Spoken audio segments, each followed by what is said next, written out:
مولاي صل وسلم دائما أبدا على حبيبك خير الخير صل وسلم دائما أبدا على حبيبك خير الخلق مولاي صل وسلم دائما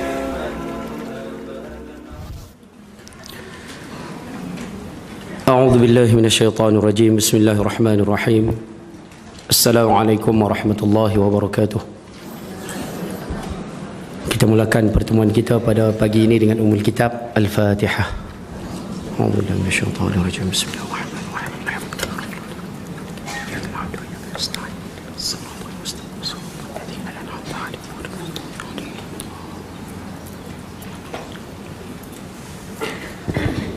Bismillahirrahmanirrahim. Alhamdulillah wa kafa. Wassalatu wassalamu ala rasulina al-Mustafa wa ala alihi wa ashabihi wa ansarihi wa atba'ihi wa ahli millatihi wa man ihtada.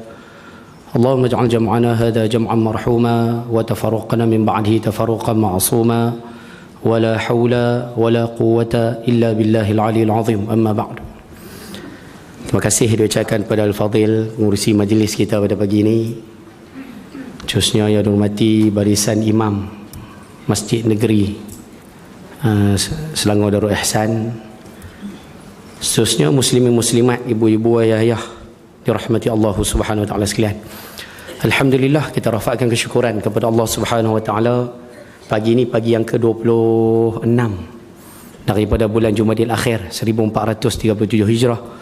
Allah masih lagi memanjangkan usia, berikan kita kelapangan, kesihatan, sama-sama berada dalam majlis ilmu. Mudah-mudahan pertemuan kita pada pagi ini dilimpah dengan barakah inayah daripadanya, insya-Allah. Ayah-ayah, ibu-ibu yang dirahmati Allah Subhanahu wa taala sekalian, yang pertama sekali siapa yang masih lagi belum niat i'tikaf dalam masjid untuk ilmu, boleh niat sekarang. Dan mudah-mudahan keberadaan kita dalam rumah Allah ni dikira sebagai satu ibadah di sisinya, insya-Allah. Itu yang pertama. Yang kedua, ada satu hadis Nabi sallallahu alaihi wa ala alihi wasallam. Hadis ni sahih, riwayat Imam Bukhari dan Muslim. Baginda bersabda, "May yuridillahu bihi khairan yufaqqihhu fid din." Saya ulang sekali lagi, "May yuridillahu bihi khairan yufaqqihhu fid din." Terjemahan ya, barang siapa yang dikehendaki Allah dengannya kebaikan, akan difahamkan orang tersebut di dalam agama. Itu terjemahan hadis itu. Barang siapa yang dikehendaki Allah dengan kebaikan, akan difahamkan orang tersebut di dalam agama. Ibu-ibu, ayah-ayah yang ada pada pagi ni, faham tak terjemahan macam tu? Nampak macam tak faham, nampak kaya? Baik. Kami tak berapa faham, Ustaz, apa maksud hadis tu. Terjemahan tu kami dengar tapi kami kurang faham. Baik, saya terjemah hadis tu bagi mudah kita nampak. Maksud hadis tersebut, siapa ya Allah nak orang tu jadi baik, siapa ya Allah nak orang tu jadi elok, siapa ya Allah nak orang tu jadi calon penghuni syurga, cara dia Tuhan akan bagi orang tersebut faham dalam agama. Faham terjemahan macam tu? Tak berapa nak angguk pun nampak gaya kan? Tak berapa faham, Ustaz. Baik, saya translate hadis tu lorat Penang boleh tak? Bagi senang nampak kan? Saya nak minta izin cakap lorat utara boleh? Boleh ke no? Saya cakap utara lah senang no. Nak cakap lorat Selangor ni saya tak pandai. Tunggu saya menikah orang Selangor, insya-Allah lah kan. Baik. Maksud hadis tersebut nak bagi mudah faham, siapa ya Allah nak orang tu jadi baik, siapa ya Allah nak orang tu jadi elok, siapa ya Allah mahu orang ni jadi calon penghuni syurga, cara dia Allah akan bagi kepada orang tersebut peluang masuk dalam majlis ilmu. Bila orang tersebut boleh masuk dalam majlis ilmu, itu tanda Allah nak jadikan orang tersebut orang yang baik. Itu cara dia. Tuhan bagi dia lapang. Dia tak sibuk dengan anak, dia tak sibuk dengan cucu, dia tak sibuk dengan pekerjaan, dia tak sibuk dengan meeting, dia tak sibuk dengan outstation, dia tak sibuk dengan apa melancong dan sebagainya. Dia tak sibuk dengan 1001 perkara. Dia boleh datang, dia boleh duduk dalam majlis ilmu. Itu tanda Allah nak jadikan dia tu orang baik. Faham macam tu? Maknanya hari ini Ustaz, kalau kami tak ada sibuk apa-apa, tak ada kalut apa-apa, kami pula lapang, boleh bangun, mandi, pakai baju, boleh datang ke majlis ilmu, itu tanda Allah nak jadikan kita tu orang baik. Itu ya. Boleh dapat aku no? Ustaz, saya tak datang seorang pagi ni Ustaz, saya datang dengan suami Ustaz, 2 orang, suami isteri. Apa tanda dah? Itu tanda Allah nak jadikan suami isteri tu orang yang baik. Sebab tu Allah jadikan kedua-duanya lapang. Ustaz, saya bukan datang suami isteri, saya datang sekali dengan anak-anak sekali, satu family. Allah, itu tanda Allah nak jadikan family tu family yang baik. Sebab tu Allah bagi semua lapang. Wayang senyap nampak kan? Menusukkan lebu apa boleh. Boleh kau nak sambil melawak tak apa kat silano. Sebab itu kita ni bila boleh duduk dalam majlis ilmu, bila boleh duduk di dalam satu-satu halaqah ilmu seumpama ni, paling kurang boleh duduk saja, paling kurang sebut alhamdulillah. Boleh duduk je sebut alhamdulillah. Apa sebab Ustaz? Sebab tu banyaklah, sebab dia tu cukup banyak. Kalau orang Pening sebut pasal, banyaklah pasal dia tu. Kan? Pasal itu maksud sebab lah. Banyaklah sebab tu, tapi saya ambil 2 cukup. Sebab yang pertama, sebab rezeki yang kita dapat pagi ni, kurniaan yang kita dapat pagi ni, boleh duduk dalam majlis ilmu ni, Allah bagi kurniaan ini kepada kita, tapi Allah tak bagi kurniaan ini pada semua orang di Shah Alam ni. Daripada ramai-ramai orang di Shah Alam, Allah bagi rezeki pagi ni pada kita. Sebab tu kena syukur. Satu. Dan boleh faham pendapat. Dan yang kedua, kenapa kena syukur? Sebab rezeki yang kita dapat pagi ni, boleh duduk dalam majlis ilmu pagi ni, pagi esok belum tentu lagi kita dapat. Understand? Oh, bahasa Inggeris pun boleh kau ni. Kemah nampak gaya. Boleh kau nak sambil-sambil melawak gitu silano. Baik. Ayah-ayah, ibu bunda rahmati Allah SWT sekalian. Pagi ni insya-Allah kita nak bicara tentang satu tajuk yang sangat penting sebenarnya dalam ajaran Islam. Satu tajuk yang hari ini masyarakat kita, orang Islam kita hari ini, tinggalkan isu ini, tinggalkan tajuk ini, tinggalkan perkara ini, dan orang Islam mula tak ambil endah dengan isu yang kita nak bicara pada hari ini. Sedangkan isu ni besar dalam Islam. Saya rasa ayah-ayah, ibu-ibu yang ada di sini semua mengaji tentang kitab hadis 40 Imam Nawawi. Saya rasa semua pakat mengaji belaka. Arba'in Nawawi tu. Siapa yang ada kitab tu di rumah, balik sebentar lagi, cuba tengok hadis nombor 2. Hadis nombor 2 daripada kitab Arba'in Nawawi. Hadis yang pertama bercara tentang niat, innamal a'malu bin niyat. Hadis yang kedua, hadis tu panjang. Riwayat daripada Sayyidina Umar Al-Khattab radhiyallahu anhu tu. Saya baca sikit, saya terjemah sikit cepat-cepat sebab syahid kita bukan di situ, point kita bukan di situ, point kita tajuk Dajjal. Cuma hadis tu bunyi dia macam ni, panjang sikit. Bainama nahnu julusun 'inda Rasulillah sallallahu alaihi wasallam zata yaumin. Kata Sayyidina Umar Al-Khattab, sewaktu kami bersama dengan Nabi sallallahu alaihi wasallam satu hari, tiba-tiba datang kepada kami seorang laki-laki. Tala'a alaina rajulun, datang kepada kami seorang laki-laki, syadidul bayadus thiyab, pakaian dia putih bersih. Syadidus sawadi sya'ri, rambut pula hitam legam, minyak cantik elok La yura minhu atharus safar, tidak nampak pun kesan orang ni datang daripada tempat jauh. Peluh pun tak ada, muka penat pun tidak, baju kotor pun tidak. Nampak penampilan tu nampak macam Allah datang tempat dekat-dekat je. Tapi kata Sayyidina Umar, wala ya'rifuhu minna ahadun, tapi kami ni penduduk Madinah, seorang pun tak kenal dia ni siapa. Kami tengok kan penampilan ni penampilan orang dekat-dekat sahaja, tapi siapa tu tak kenal. Datang pula tak duduk di belakang-belakang, duduk terus depan Nabi SAW. Fa asnada rukbatayhi ila rukbatayhi, dia rapatkan 2 kaki dia dengan 2 kaki Nabi SAW. Wa wada'a yadahu ala fakhizih, dia letak 2 tapak tangan atas paha. Ulama bincang, laki-laki ni letak tangan dia atas paha Nabi ke atas pahanya sendiri. Nah, yang ni ada perbezaan pandangan. Ada sebagian ulama kata dia letak tangan atas paha Nabi SAW. Maknanya memang dekat betul-betul. Ada sebahagian lagi sebut, pandangan ni yang paling masyhur, Dr. Allahumma salli ala Muhammad, Dr. Mustafa Al-Bura dalam tafsir ataupun dalam huraian hadis tersebut mengatakan laki-laki ni letak tangan atas paha dia sendiri. Apa sebab? Ta'adduban fi talabil ilm, beradab waktu mengaji. Maksud dia kita mengaji ni kena duduk elok-elok. Itu maksudnya mengaji ni duduk elok, dia tak boleh duduk. Kalau macam ni tak ada masalah lah. Ni duduk dalam masjid, ustaz mengajar, dia duduk melunjuk kaki. Oh, yang tu tak kena. Tu panggil adab. Adab tu kena jaga. Macam marah nampak ke? Boleh kono insya-Allah no. Sambil-sambil melawak macam tu jalan. Baik. Laki-laki ni duduk depan Nabi SAW, dia tanya Rasulullah beberapa soalan. Soalan nombor 1, ya Muhammad, mahwal Islam? Islam itu apa? Islam itu apa? Baginda SAW jawab, Islam tu 1, 2, 3, 4, 5 rukun Islam. Islam ni 1, 2, 3, 4, 5 rukun Islam yang kita hafal tu. Laki-laki ni bila dapat jawapan, dia kata pada Nabi SAW, sadaqta, kamu betul. Kamu betul. Fa'ajibna, kata Sayyidina Umar, kami jadi ajib, jadi ta'ajub, jadi pelik. Dia datang tanya soalan, bila dapat jawapan, dia pula bercakap, betul. Seolah-olah dia dah tahu jawapan, seolah-olah dia dah tahu dah jawapan tu. Macam inilah nak bagi senang faham. Ayah-ayah, ibu-ibu sekalian, kita ambil wuduk, ambil ayat sembahyang, ambil wuduk tu lah. Kita basuh tangan, komok, basuh muka dengan niat, basuh tangan, sapu kepala, kemudian telinga kita tak basuh, kita terus basuh kaki.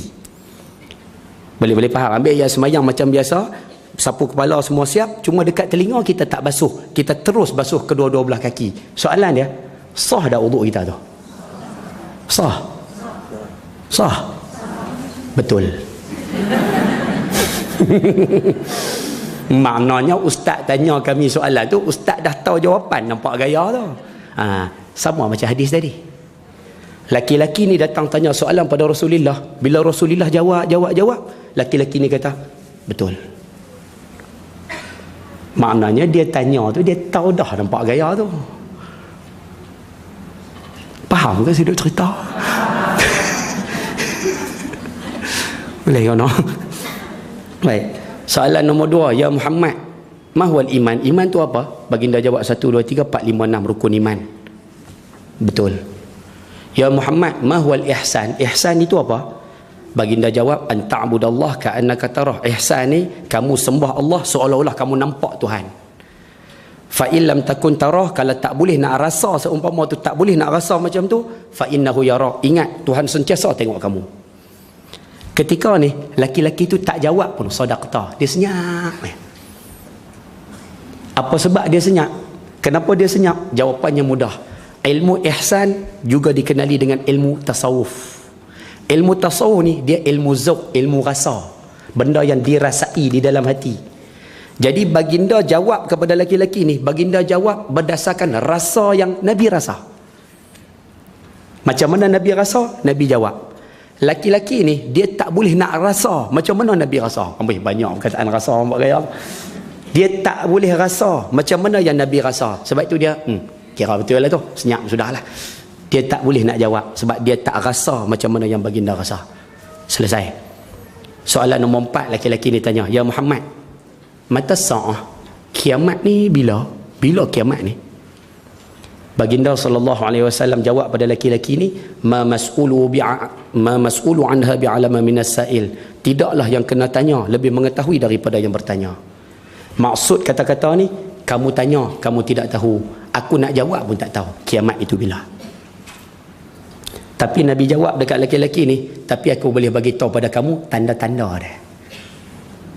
Kiamat bila aku tak tahu, tapi tanda dia aku boleh bagi tahu.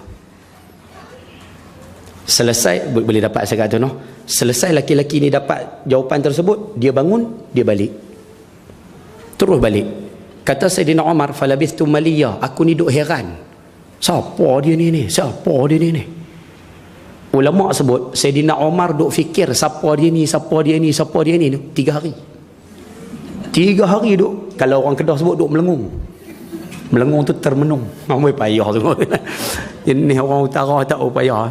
Dia duduk, siapa laki-laki ni? Siapa? 3 hari. Akhirnya Rasulullah SAW tanya Sayyidina Umar, ya Umar, atadruna manis sa'il, kamu kenal tak siapa yang datang tanya hari itu? Sayyidina Umar jawab, Allah dengan Rasul dia yang tahu. Baginda jawab balik, fa innahu Jibril, yang datang tanya hari itu tu Jibril tu. Jibril. Faham betul-betul ayat ni nah? Atakum. Nabi jawab pada Sayyidina Umar, atakum, dia datang bertemu dengan kamu, dia datang kepada kamu, dia mari kepada kamu para sahabat. Jibril ni. Jawapan atakum Nabi itu menunjukkan bahawa Nabi SAW kenal yang datang hari itu tu Jibril. Sepatutnya Nabi kena jawab macam ni, atani, dia datang jumpa aku, baru betul. Tapi tak, Nabi jawab atakum, dia mari jumpa kamu ni para sahabat, bukan jumpa aku, jumpa kamu. Yu'allimukum, nak ajar kamu para sahabat, bukan ajar aku, ajar kamu ni para sahabat. Dinakum ataupun amra dinikum, dia datang nak ajar kamu tentang agama. Baik, ulama ambil daripada hadis inilah, ulama sebut asas dalam agama kita 3. Islam kita mengaji dalam fiqh, iman kita mengaji dalam tauhid, ihsan kita mengaji dalam tasawuf.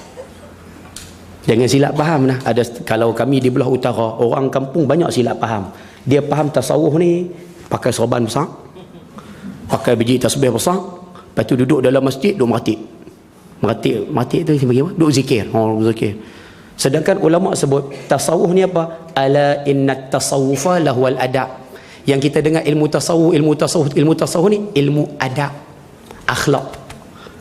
Akhlak kita dengan Allah, akhlak kita dengan masyarakat, ayah-ayah akhlak kita dengan isteri, ibu-ibu akhlak dengan suami, akhlak dengan anak-anak, akhlak dengan kawan-kawan, akhlak dengan jiran, akhlak dengan binatang, akhlak dengan tumbuhan, akhlak dengan alam. Akhlak inilah disebut tasawuf.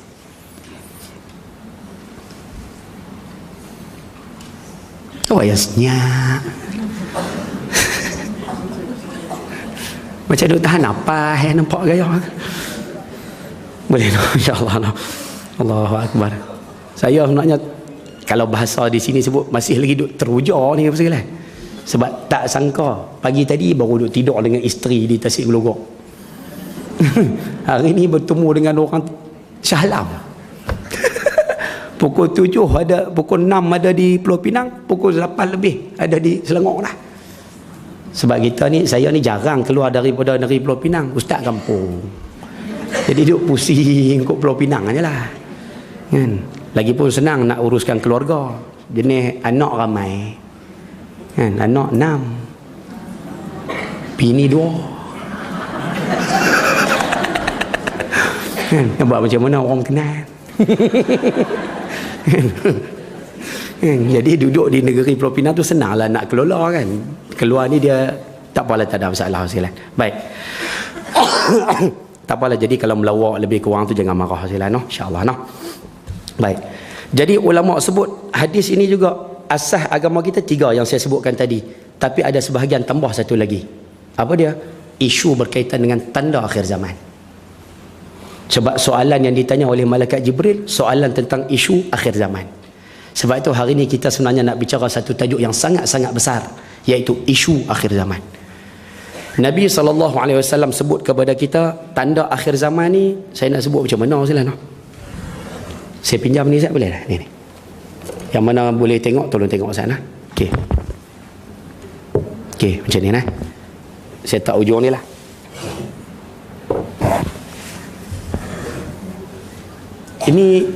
Ini botol yang pertama, ni cawan. Okey. Okey Ustaz, memang cawan pun. Okey.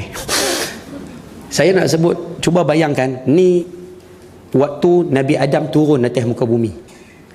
Ni waktu ni, walau saya buat contoh ni waktu Nabi Adam mula turun atas muka bumi. Cawan yang terakhir ni, ujung ni, ini kiamat. Jadi daripada Nabi Adam sampai ke kiamat ni satu tempoh masa. Boleh faham? Satu time frame, satu tempoh masa. Baik, selesai. Daripada Nabi Adam sampai kepada cawan ini satu tempoh masa. Ayah-ayah, ibu-ibu duk dengar lama dah perkataan ni. Kita sekarang berada di akhir zaman. Kita sekarang ni berumat akhir zaman. Nabi Muhammad SAW ni Nabi akhir zaman. Kita selalu mendengar perkataan akhir zaman. Soalannya, akhir zaman ni bila start dia? Bila mulanya? Adakah akhir zaman ini dia bermula waktu kapal Nabi Nuh mendarat atas bukit judi? Tak.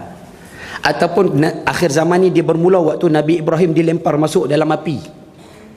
Ataupun akhir zaman ini bermula waktu Nabi Isa diangkat naik ke langit? Ataupun akhir zaman ini Y2K baru ni? Kita masuk tahun 2000 tu, itukah dia akhir zaman? Ataupun bila dikatakan akhir zaman ni? Ulama-ulama cari dalam kitab dan sebagainya, tengok dalam hadis-hadis Rasulullah, ulama jumpa rupanya akhir zaman ni dia mula waktu Nabi SAW dilantik menjadi Rasul. Makna waktu baginda dilantik menjadi Rasul, itulah permulaan akhir zaman.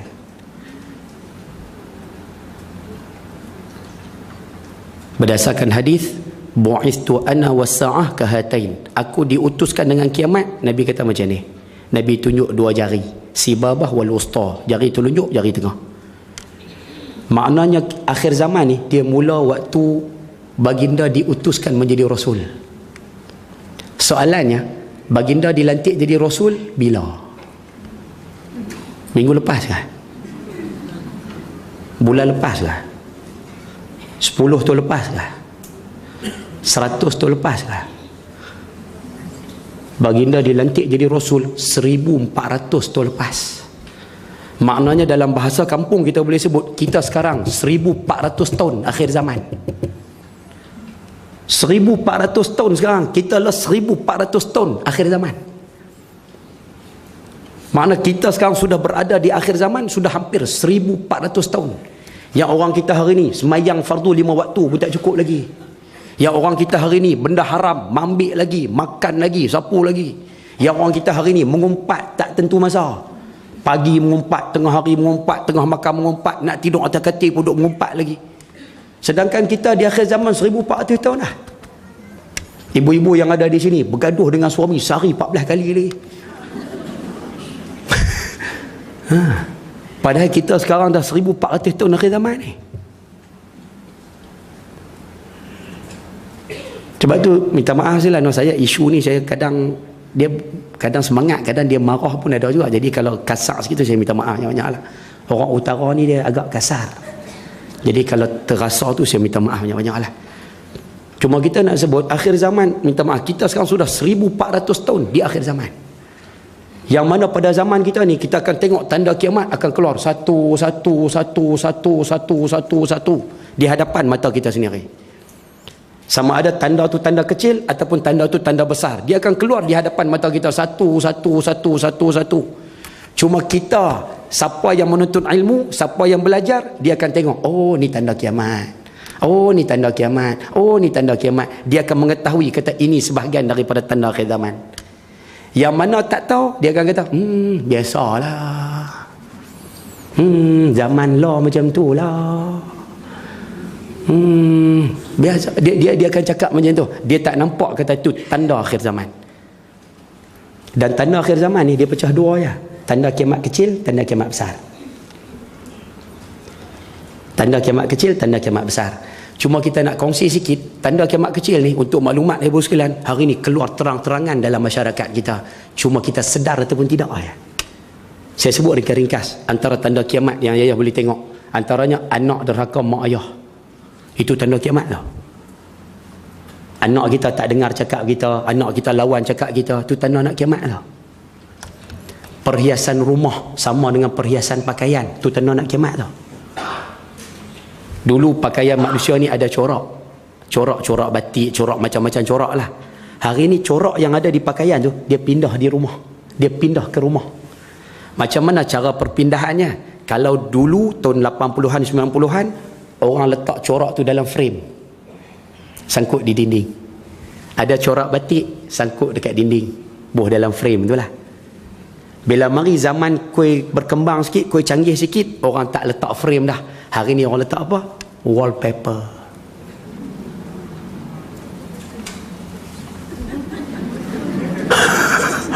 Salahkah pasang wallpaper tu? Pasang wallpaper tu tak salah. Tapi bila wallpaper mula ada di dinding, corak yang ada di pakaian mula berada di dinding, itu tanda nak kiamat tu. Bahasa mudah saya boleh sebut, tanda kiamat hari ni ada dalam rumah masing-masing di Shah Alam ni. Cuma kita tak perasan je.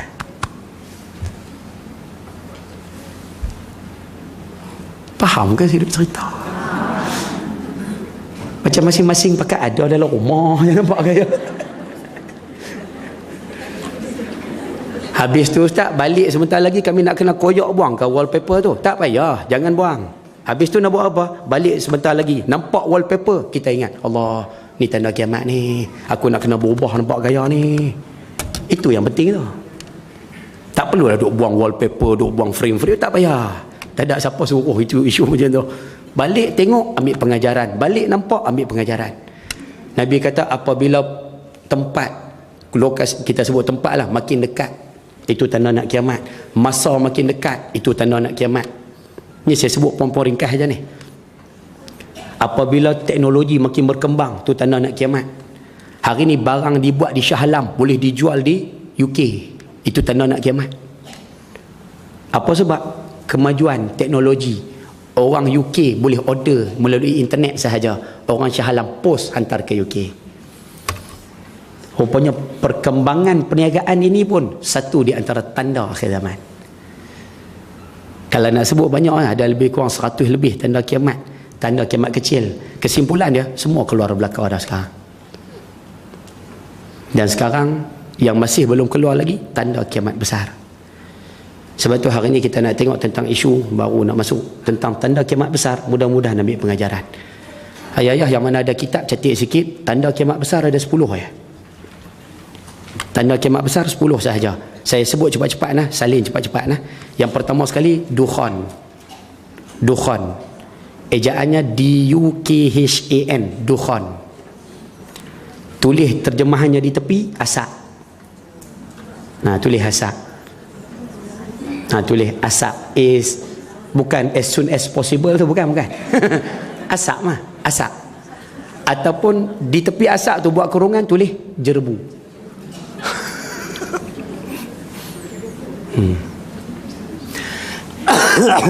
Kemudian tulis di bawah nombor 2 pula, dabbah. D-A-B-B-A-H, dabbah. Maksud dabbah ni binatang melata. 2. Binatang melata.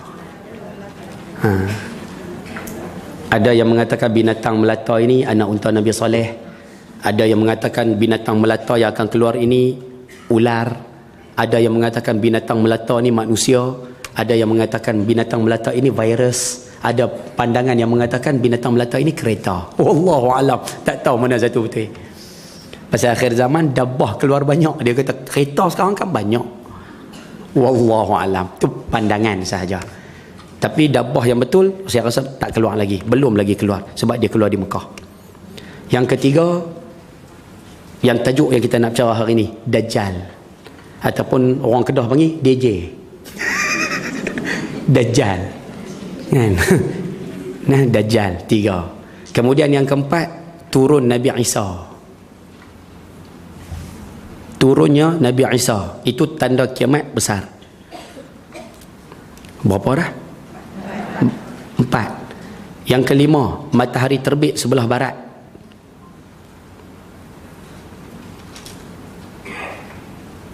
Baik. Matahari terbit daripada sebelah barat tak berlaku lagi, belum berlaku. Tapi kalau matahari terbit sebelah barat ini, maksud dia apa, cahaya tamadun, cahaya kemodenan muncul daripada barat. Kalau terjemah macam tu, keluar dah. Kalau kita terjemah matahari terbit sebelah barat ni, matahari terbit betul-betul daripada sebelah barat. Yang ni belum keluar lagi. Tapi kalau terjemahan matahari terbit sebelah barat ni, maksud dia cahaya kemodenan muncul daripada barat, tanda ni keluar dah. Betul tak? Ya, sebab hari ni manusia nampak tamadun manusia ni hebat di barat. Kemodenan barat. Orang nampak kemajuan barat. Berapa dah? 6. Yang ketujuh, ya. Yang keenam, api yang keluar daripada Yaman. Api yang keluar daripada Yaman.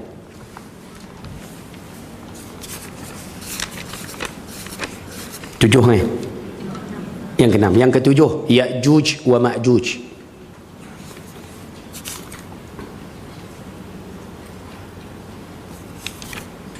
Dan yang 8, 9, 10 3 gempa bumi. 8, 9, 10 tu gempa bumi. Yang ke-8 gempa bumi di timur. Nombor 9 gempa bumi di barat. Nombor 10 gempa bumi di tanah Arab. Jadi 8, 9, 10 ni gempa bumi besar. Satu di timur, satu di barat, satu berlaku di tanah Arab. Baik, selesai. Antara 10 tanda ni, tanda yang paling menakutkan orang Melayu kita, tanda yang mana Ustaz? Ya? Baik. Masyarakat kita di Malaysia ni paling takut sekali matahari terbit sebelah barat. Perasan tak? Ke sini tak ke? Oh tak noh. Pasal kami kalau di sebelah utara, orang kampung, orang apa semua paling takut sekali. Tanda kiamat yang paling ditakuti matahari terbit sebelah barat. Apa sebab? Dia kata sebab pintu taubat tertutup. Isu lain dia kurang takut, tapi isu matahari terbit sebelah barat dia takut. Sedangkan Nabi SAW pesan pada kita, tanda kiamat yang paling menakutkan Dajjal. Matahari terbit tu tak apa lagi, Dajjal ni yang paling menggerunkan. Sebab tu hari ni kita nak bicara sikit, sebab isu Dajjal ni tak panjang Ustaz. Sagi saya baca hadis panjang tu, kita tengok, kita ulas pada situ je lah. Hari ni kita nak tengok tentang isu Dajjal, makhluk yang akan muncul di akhir zaman, yang akan membuatkan ramai manusia yang Muslim menjadi kafir, membuatkan orang Islam diuji dengan pelbagai ujian, yang membuatkan orang Islam banyak tewas dan masuk ke dalam neraka Allah Subhanahu Wa Taala. Sebab tu hari ni kita akan mengaji tajuk Dajjal. Kita minta pakak-pakak jagalah, pakak-pakak jaga Ustaz. Pasal Dajjal ni bila dia keluar, ibu-ibu tak boleh bantu ayah-ayah lah. Tak mampu dah. Ayah-ayah pun tak boleh dah nak jaga isteri masing-masing, tak mampu dah. Kita tak boleh nak jaga anak-anak kita dah bila Dajjal keluar. Sebelum dia keluar, jaga baik-baik. Bila Dajjal keluar, kita belum tentu mampu nak jaga keluarga kita sendiri. Sebab apa? Ujian Dajjal ni cukup dahsyat. Cukup dahsyat. Saya jumpa dalam satu riwayat sebut, orang kuat iman pun kalah dengan Dajjal. Jaga lah no. Orang kita dia rasa macam tak apa tau. Saya pergi mengajak di Kedah. Ada orang Kedah tu cakap pandai. Saya geram orang kampung di Kedah. Dia cakap pandai. Saya mengajak tajuk Dajjal ni. Habis mengajak, makan, duduk sembang di luar nak balik. Waktu nak balik tu, bersembang dengan dia. Dia kata kat saya macam ni, dia sembang lorak Kedah lah. Dia kata, Ustaz, malam ni mengaji tajuk Dajjal Ustaz. Rasa kenal dah Dajjal ni. Dia tak panggil Dajjal lah, DJ. Orang Kedah. Dia kata DJ ni kenal Ustaz. Malam ni mengaji tajuk Dajjal, tajuk DJ ni kenal lah Dajjal ni. Jadi kalau Dajjal ni mari kampung saya Ustaz. Kalau dia mari kampung saya, ni bahasa dia no. Minta maaf sebut no. Dia kata saya terajang aja Ustaz. Terajang ni maksud dia tendang. Dia kata kalau Dajjal mari kampung saya Ustaz, saya tendang aja Ustaz, saya terajang aja Ustaz. Saya kata Abang Haji sembang apa macam tu Abang Haji? Apa pasal sembang macam tu? Dajjal ni untuk maklumat Abang Haji, lawan dia bukan ustaz. Lawan Dajjal ni bukan ustaz. Lawan Dajjal ni bukan tok guru. Lawan Dajjal ni bukan Presiden Kesatuan Ulama Dunia, bukan. Lawan Dajjal ni Nabi Isa. Yang kita boleh rasa Dajjal mari Ustaz, saya lawan. Lawan Dajjal bukan kita, lawan Dajjal Nabi Isa. Nak tunjuk kita berat sebenarnya Dajjal ni. Nabi sahaja yang akan membunuh, Nabi Isa sahaja yang akan membunuh Dajjal. Nabi Isa yang akan menentang Dajjal, bukan kita. Sebab tu hari ni kita akan mengaji tajuk Dajjal ni. Kita minta kalau boleh pakak-pakak ambil perhatian. Mudah-mudahan bila dia keluar atas muka bumi, paling kurang kita ada ilmu untuk mengenali itu sebenarnya Dajjal. Boleh no? InsyaAllah no? Baik, mudah-mudahan. Hadis yang saya nak baca ni agak panjang sekalian, tapi saya terjemah Melayu terus senang. Nah, ibu-ibu ayah pakak-pakak ambil perhatian sikit sebanyak insya-Allah. Baik. Hadisnya berbunyi macam ni. Satu hari ada seorang sahabat namanya Nawas bin Sam'an. Ni sahabat. Sam'an boleh baca, Sim'an boleh baca. Dua cara boleh baca. Ambil poin sudah. Saya baca hadis ni, ambil poin sahaja. Kata Nawas bin Sam'an, pada satu hari Rasulullah SAW cerita pada kami tentang isu Dajjal. Hadis ni riwayat Imam Muslim. Cerita tentang Dajjal. Baginda meninggikan suara dan kadang-kadang merendahkan suara. Kata Nawas ni, Sehingga kami ni dengar percakapan Nabi ni dengar tak berapa jelas. Kadang-kadang kuat, kadang-kadang slow. Kadang-kadang kuat, kadang-kadang slow. Baik, selesai. Setelah kami bertemu dengan Rasulullah SAW waktu petang, bila pagi tersebut baginda cerita kadang kuat, kadang pelan, kadang kuat, kadang pelan, kami dengar tak jelas, tak puas. Petang hari, Nawas dengan beberapa orang kawannya datang bertemu dengan Rasulullah sekali lagi. Nak tanya tentang Dajjal dah. Yang ni yang baginda cerita secara detail kepada Nawas ni. Baik. Setelah kami bertemu Rasulullah SAW di waktu petang, baginda mengetahui keadaan kami, ada sesuatu yang hendak ditanya. Baginda tengok kami datang tu, baginda rasa ni ada benda nak tanya ni. Lalu baginda bertanya, apa urusan kamu wahai Nawas? Mari datang petang ni, apa urusan ni? Kami menjawab, ya Rasulullah, kata Nawas, ya Rasulullah, engkau cerita hal Dajjal pagi tadi. Engkau meninggikan suara, kau merendahkan suara. Kami dengar tak berapa jelas. Kami dengar tak berapa clear. Jadi petang ni datang nak tanya bagi clear, nak tanya bagi jelas. Baik. Nabi SAW mula menjawab. Jawapan ni kita nak tengok satu-satu. Baginda mula menjawab, tidak ada yang lebih kucemaskan bahayanya terhadap kamu selain daripada Dajjal. Nabi kata tidak ada fitnah yang paling aku takut dia datang menimpa kamu ni, melainkan fitnah yang datang daripada makhluk yang bernama Dajjal. Nabi kata tak ada benda lain aku takut mari pada umat aku ni, melainkan Dajjal ni. Dajjal ni aku cukup takut. Nampak? Maknanya matahari terbit sebelah barat, dia tak menggerunkan seumpama Dajjal. Ya'juj wa Ma'juj, dia tak gerun seumpama Dajjal. Tanda kiamat yang lain keluar, dia tak sedahsyat macam mana fitnah yang dibawa oleh Dajjal. Dajjal punya fitnah cukup dahsyat, cukup dahsyat. Sekali nanti saya sebut lah, ayah kalau boleh, sekarang ni kalau boleh, tolong ikat isteri di rumah dengan tali. Jangan faham zahir hadis tu. Nabi suruh ikat isteri masing-masing dengan tali. Rupanya ikat tersebut bukan maksud balik di rumah kita tambat isteri dekat tiang. Dah. Tapi maksud dia di sini, ayah kalau boleh mulai hari ni, tolong sekat isteri daripada banyak keluar daripada rumah. Tolong sekat pergerakan isteri yang selalu keluar daripada rumah. Bila kita sekat sekarang, insya-Allah bila Dajjal keluar, dia kurang terikut dengan ujian Dajjal tu. Dia kurang mengikuti Dajjal. Tapi kalau hari ni kita bebaskan isteri kita, dia nak pergi mana pergi, dia nak buat apa buat, dia nak berjalan ke mana berjalan, dia nak makan angin ke mana makan, dia nak shopping di mana shopping, tak shopping pun window shopping. Rupanya kita bebaskan mereka seumpama tu, nanti bila Dajjal keluar, ayah tak mampu dah nak mengikat isteri ketika itu. Sebab Dajjal ni dia datang atas muka bumi, dia bawa offer. Dia bawa offer. Dia bawa tawaran yang cukup banyak. Dan antara tawaran yang dia bawa tu, kebanyakannya dia letak di pasar raya. Sebab itu Nabi sebut yang paling banyak ikut Dajjal orang perempuan. Sebab kalau offer tu banyak di pasar raya, yang banyak turun ke pasar raya lelaki ke perempuan?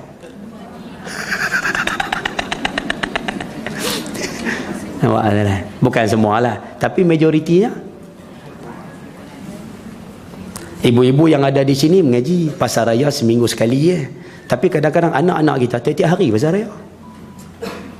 Sebelum Dajjal keluar, kita dah tak mampu nak kawal. Offer di pasar raya tu pun kita tak mampu nak bendung dah. Anak kita sekat, dia marah. Cuba bayang bila Dajjal keluar, lagi kita tak mampu sekat. Nanti saya sebut Dajjal offer tu dia buat macam mana, saya akan sebut. Dan sebelum dia nak keluarkan offer dia, apa dia buat pada orang Islam, sekali saya sebut. Bila dia offer sahaja, orang Islam semua pakat berebut ambil tawaran yang dibawa oleh Dajjal itu. Tak lagi saya sebut, insya-Allah hasilnya. Ambil pengajaran ni syushu macam ni. Sebab tu tajuk Dajjal ni maknanya besar maknanya. Tak apalah kita ambil pengajaran insya-Allah. Baik. Nabi kata tidak ada yang paling bahaya yang keluar dari atas muka bumi ni melainkan ujian yang datang pada Dajjal. Kalau Dajjal itu keluar, aku masih bersama dengan kamu, kata Nabi SAW. Kalau Dajjal itu keluar, aku ada lagi. Aku akan mempertahankan kamu terhadapnya. Aku yang akan menentang Dajjal untuk kamu. Nampak? Ni baginda sebut. Kalau dia datang, tetapi aku tiada bersama dengan kamu, kalaulah Dajjal keluar, aku ketika itu dah wafat, kata Nabi SAW. Faham betul-betul ayat ni nah? Maka setiap orang membela dirinya sendiri. Maksud kata-kata Rasulullah ni, kalau kata Dajjal tu bila dia keluar, aku dah tak ada, kata Nabi SAW, setiap orang cuma mampu mempertahankan dirinya sendiri. Tu yang saya kata di awal tadi, Dajjal keluar, ibu-ibu tak mampu dah nak tolong ayah-ayah. Ayah-ayah tak boleh dah nak tolong isteri. Kita tak boleh dah nak pertahankan anak. Sebab ujian Dajjal cukup berat. Anak kita pasti terpengaruh, isteri kita pasti terpengaruh, suami kita pasti terpengaruh. Maksudnya setiap orang mampu jaga diri sendiri ketika tu. Berat saja no? Selesai. Dan Allah pengganti aku mempertahankan setiap orang Islam. Selesai. Baik, baginda mula keluarkan dia punya, apa nama kita nak sebut, mula describe cerita tentang Dajjal. Baginda mengatakan Dajjal itu seorang pemuda. Simpai elok. Dajjal ni manusia. Dia manusia. Yang mana sifat dia, kata Nabi SAW, sangat kerinting rambutnya. Rambutnya kerinting. Nah, lagi kalau tengok orang rambut kerinting, jangan kata dia Dajjal pula.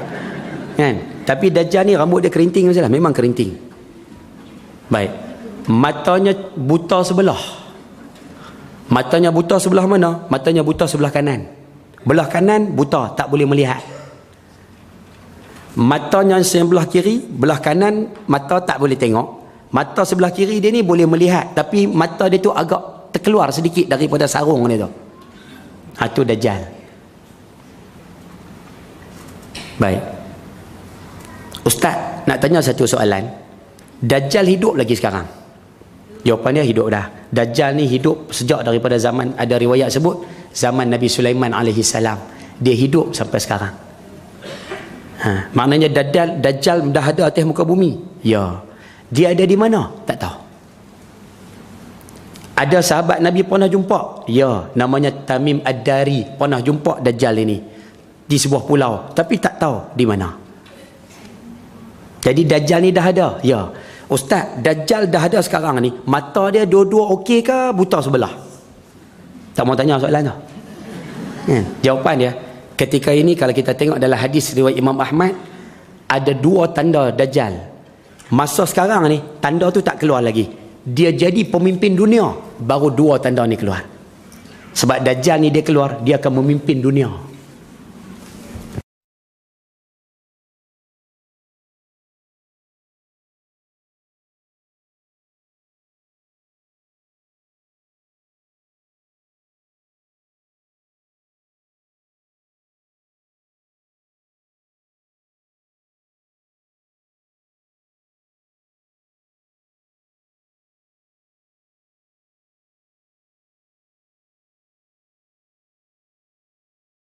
Semua negara di atas muka bumi ni ikut telunjuk dia.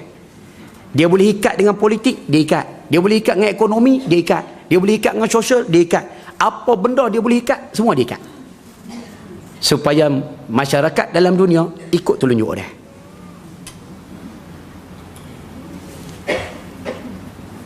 Tahu yang senyap nampak gaya? Dah sungguh kan? Sebab tu kita minta kalau boleh ayah-ayah kalau nak faham isu ni, nombor satu sekali, sebelum nak buat kajian ke apakah, ayah-ayah ibu tolong baca suratul Kahfi. Tolong baca surah Kahfi. 10 ayat awal, 10 ayat akhir. Tolong baca hari-hari. Allah akan buka satu-satu pembohongan mereka kepada kita, insya-Allah. Kalau tak percaya, try baca. 10 ayat awal, Alhamdulillahilladzi anzala ala 'abdihil kitaba wa lam yaj'al lahu 'iwaja qayyiman. Baca ayat tu sampai ayat 10. Kemudian hak belakang tu start daripada wa tarakna ba'dahum yawma idzin yamuju fi ba'din. Tu ayat 99. Bolehlah daripada ayat 99 ayat 100 sampai 110. Baca. Allah akan buka kepada kita satu-satu. Nabi kata dalam satu hadis, siapa yang amal suratul Kahfi, Dajjal duduk di hadapan dia pun dia akan sedar. Dia akan tahu ni Dajjal. Baca ya. Bila nak baca tu Ustaz? Baca waktu pagi.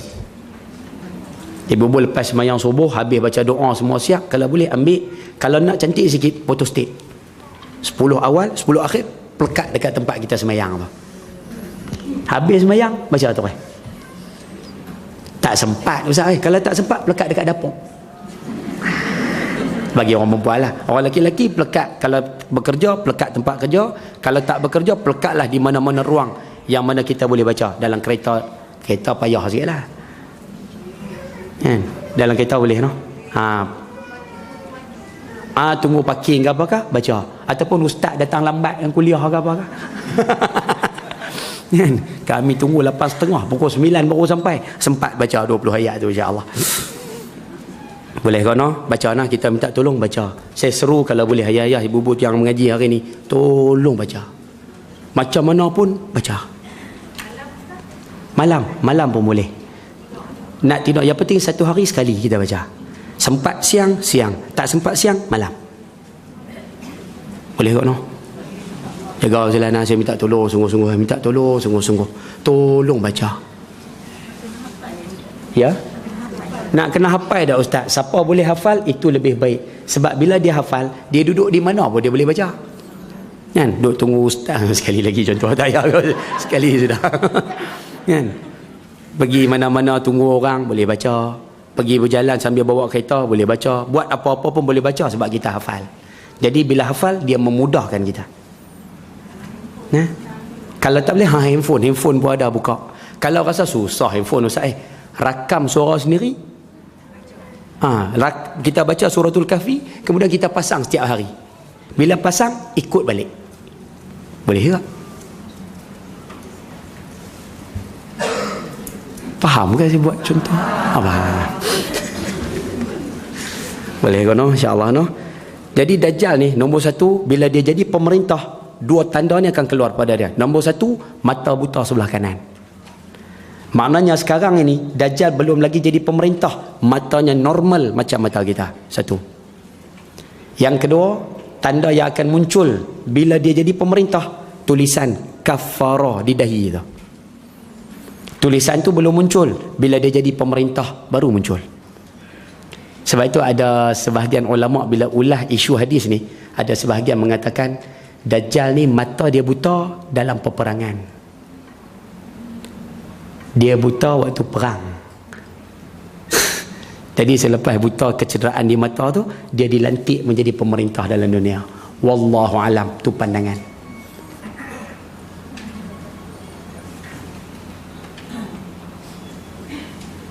Faham ke saya duk cerita? Baik, menghayati. Allah Akbar. Baik. Jadi mata Dajjal buta sebelah kanan.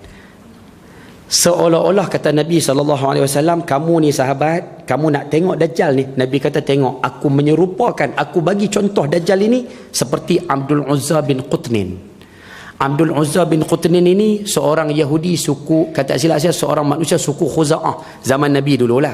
Nabi kata nak tengok Dajjal, tengok Abdul Uzza tu. Dajjal rupa dia macam rupa tu. Abdul Uzza bin Qutnin, Quth. Abdul Uzza, Abdul Abdul, Abdul Uzza, Uzza, bin Qutnin, Qutn, Qutnin. Abdul Uzza bin Qutnin ni kami nak tengok di mana? Kita tak boleh tengok dah, tak ada dah. Tapi Abdul Uzza ni hidup zaman Rasulullah. Rasulullah kata nak tengok ya Dajjal, tengok Abdul Uzza tu. Rupa dia macam rupa Abdul Uzza tu. Baik, selesai. Baik. Jadi kita boleh ambil pengajaran dalam hadis yang lain. Dajjal ni badannya tough. Ni kalau tengok daripada belakang seumpama pokok yang rendang. Kita terjemah dalam bahasa kita hari ni, badan dia macam badan orang tough. Orang abang sadu. Jenis abang sadu ni. Kan rupanya Dajjal macam tu. Hidung Dajjal ni seumpama paruh burung. Paruh burung. Sebab tu kebanyakan ulama mengatakan nak tengok hidung Dajjal ni, tengok hidung orang Yahudi. Sebab Dajjal ni dia berketurunan Yahudi. Dia berketurunan Yahudi. Hidung dia macam hidung ibu-ibu ayah mungkin tengok Ariel Sharon, lebih kurang hidung macam tu lah. Hidung besar. Ni Yahudi. Dia hidung dia besar macam paruh burung. Baik. Kemudian baginda Nabi SAW berpesan, siapa di antara kamu yang bertemu dengan Dajjal, siapa yang hidup dengan pada zaman Dajjal, hendaklah membaca permulaan suratul Kahfi. Itu yang saya pesan tadi tu. Baca. Nabi pesan kat kita siap-siap, siapa nak selamat pada fitnah Dajjal, Kahfi jangan tinggal. Boleh dapat sekat tu? Selesai. Sesungguhnya kata Nabi SAW, Dajjal ini dia akan keluar di satu tempat antara Iraq dengan Syam. Dajjal ni dia tak keluar di Malaysia, dia tak keluar di Shah Alam, dia tak keluar di Pematang Poh, dia tak keluar di Kulim. Dajjal ni keluar di satu tempat antara Iraq dengan Syam. Maksudnya di kawasan Tanah Arak, dia tak keluar di Malaysia. Sebab tu ayah-ayah ibu sekalian minta maaf, saya takut jadi kontroversi benda-benda macam ni. Tapi rakaman ni habuan dalam ni saja kan, tak apalah. Ayah cuba perhati tengok hari ni negara-negara yang duduk di kawasan Timur Tengah hari ni, siapa kuasai?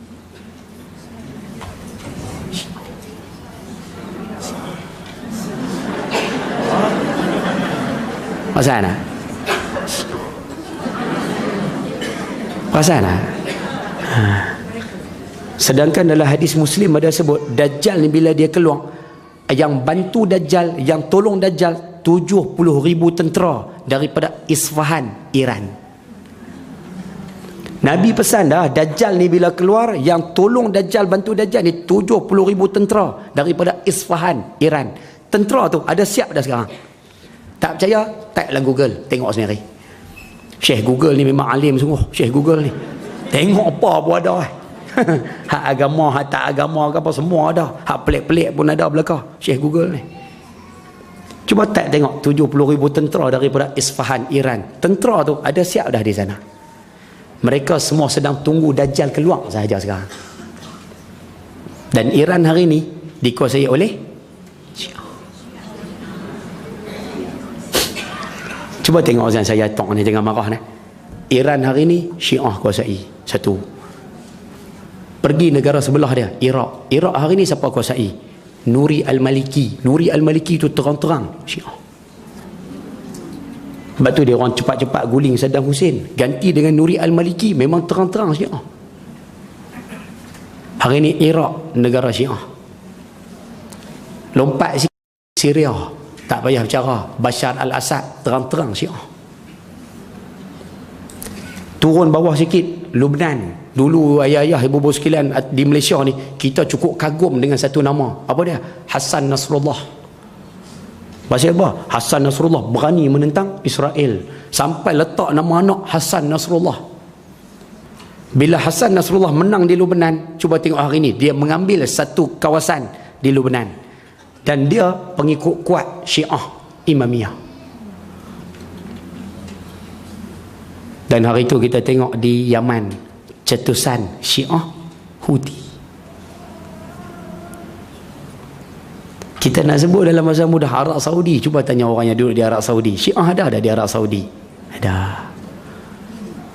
Sebab tu hari ni kita tengok kawasan yang mana Dajjal nak muncul ni, hari ni semua dikuasai oleh Syiah.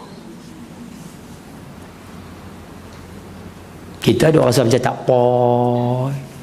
Mana pakai dia tengok apa? Tundukkan Playboy itu. Pakai dia tunggu cerita maghrib-maghrib tu. Saya lari tajuk sikit boleh tak? Dah sebut tajuk maghrib ni. Boleh tak ayah-ayah, ibu-ibu, saya minta tolong sungguh-sungguh. Nabi pesan pada kita bila mari waktu maghrib, Nabi suruh panggil anak-anak semua balik ke rumah.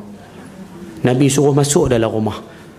Nabi tak bagi kita biarkan anak-anak semua duduk di luar. Apa sebab? Baginda mengatakan fa inna syayatin tantashiru hina izin. Sebab syaitan ni dia banyak berkeliaran waktu maghrib tu di luar. Kita nak minta kalau boleh ayah-ayah, ibu-ibu yang ada di sini, maghrib-maghrib masuk di rumah ataupun pergi ke rumah Allah, masjid tu lah. Pasal masyarakat kita hari ni bila datang waktu dekat-dekat maghrib, dia suka pergi berjalan ke tempat-tempat tertentu. Antara yang banyak hari ni masyarakat kita pergi, nombor satu pasar raya. Dekat-dekat maghrib pasar raya, maghrib-maghrib pasar raya. Shah Alam tak ada lah, belah Matang Poh banyak kan.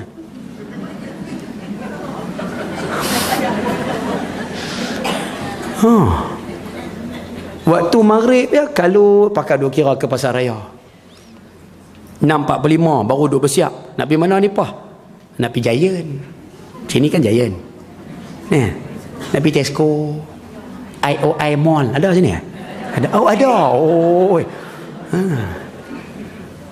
Duk kira nak pergi pasar raya dekat-dekat maghrib. Satu. Yang kedua, waktu dekat-dekat maghrib, berapa ramai masyarakat kita suka pergi pasar malam. Pukul 7 pasar malam, pukul 7 pasar malam. Sedangkan kalau kita mengaji sikit dalam bab fiqh, 5 waktu semayang, waktu apa yang paling pendek sekali? Maghrib. Waktu maghrib paling pendek, tapi orang kita maghrib waktu tu sibuk nak ke pasar raya, sibuk nak ke pasar malam. Dan yang lebih hari ni, minta maaf lah, orang Selangor tak buat, orang Pulau Pinang banyak. Apa dia Ustaz? Suka makan waktu maghrib. Dekat-dekat maghrib kalau pergi kedai makan, orang azan maghrib dia duduk makan cakotiau, orang azan maghrib dia duduk makan di kedai makan. Allah, dulu ni yang makan waktu maghrib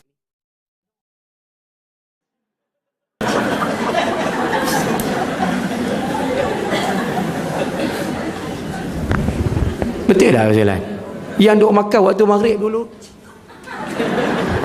Tapi hari ni orang kita pula maghrib sibuk pergi ke kedai makan. Sedangkan waktu maghrib tu waktu paling pendek sekali tu.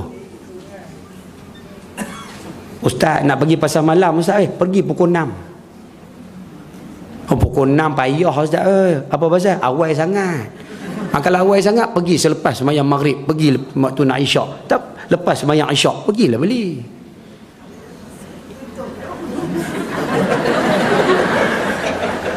Sini pasar malam tutup pukul berapa? Pukul 10. Pukul 9 tutup dah. Ambil cepat sungguh sini tu. 10 kot. Tapi selalunya pasar malam kita kalau pergi lewat-lewat, waktu tu barang murah, betul tak? Pasal nak habis dah. Boleh tak kita minta tolong elok waktu maghrib tu? Boleh kot no? Ayah-ayah kalau tengok anak bersiap, isteri duk bersiap nak ke pasar raya maghrib-maghrib tu, tolong kata sikit. Duduk rumah. Kata lah sikit. Dia kata nak beli barang lah. Lepas maghrib lagi. Dia kata nak hari Sabtu. Hari Sabtu nak pergi pasar raya, pergilah. Hari lain nak pergi pasar, cuma waktu maghrib saja, jangan ke pasar raya.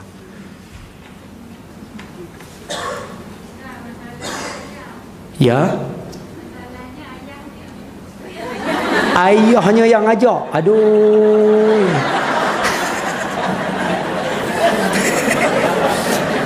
Yang ayah tu pun.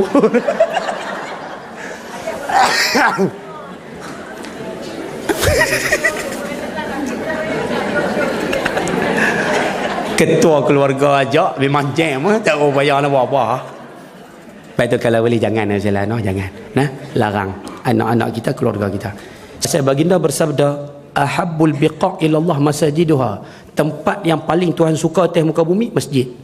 Wa aswa'al biqa', tempat yang paling Tuhan tak suka atas muka bumi, pasar. Pasar ni dia masuk sekali lah, pasar malam, pasar tani, apa kalau di belah Kedah tu pekan Ahad, pekan Rabu, pasar Kemboja. Masuk sekali lah tu, pasar raya, Giant, The Store. Lagi apa lagi? Macam-macam lah, Tesco. Masuk sekali lah tu. Hypermarket dan sebagainya. Dia masuk sekali. Tempat yang paling Tuhan tak suka. Jadi kalau tempat yang Tuhan tak suka, kurang-kurangkan pergi ke sana.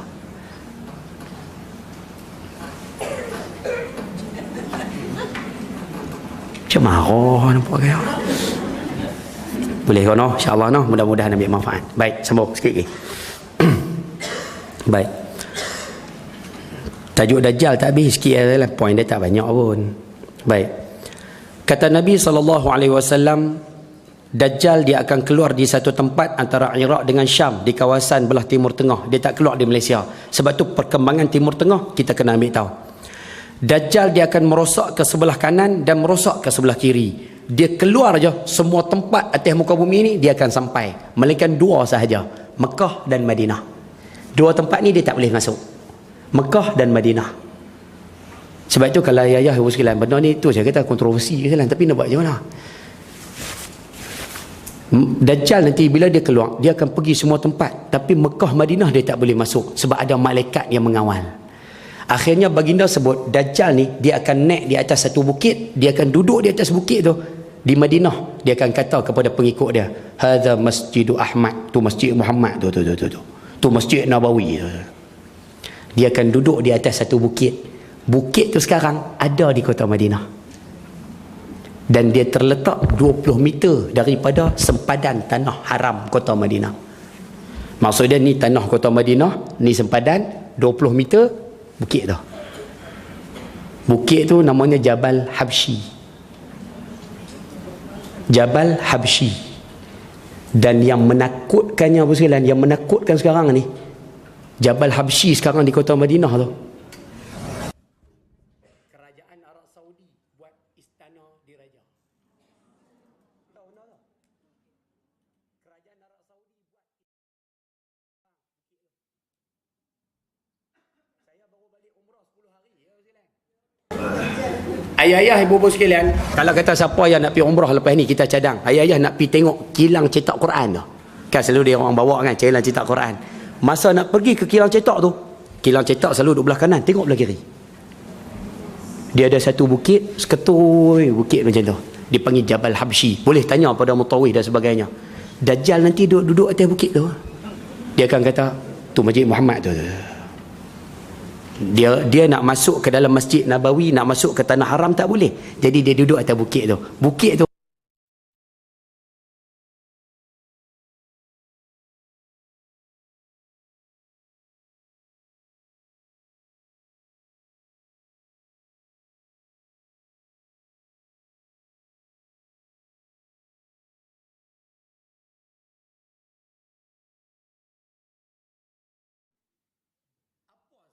sebab nak buat istana di atas tu. Apa sebab nak buat istana diraja di atas tu? Tapi dia orang buat sekarang. Dah siap dah pun istana tu. Saya pergi baru ni, saya minta izin nak tengok sendiri istana. Dia orang bawa, dia orang tunjuk. Ni Ustaz Ain ni.